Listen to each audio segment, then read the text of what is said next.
वाचनाबद्दलची आवड ही अनेक लोकांच्यापर्यंत गेली आहे।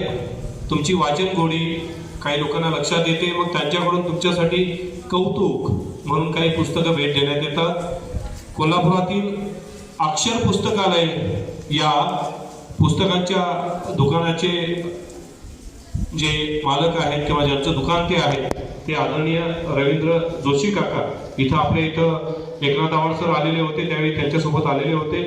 त्यांनी तुमची पुस्तक वाचनाची आवड पाहून तुमच्यासाठी काही दिवाळी अंक हे भेट दिलेले आहेत। तर त्यासाठी आपण सर्वजण त्यांना मनापासून धन्यवाद देऊया। दुसऱ्या सरांना विनंती की त्यांनी हे अंक मुलांना द्यावे। येणाऱ्या काळात तुम्ही याच पद्धतीनं तुमची वाचनाची आवड दाखवत गेला तर आपल्या शाळेतल्या ग्रंथालयाला खूप सारी पुस्तकं ही भेट म्हणून मिळणार आहे। ठीक आहे।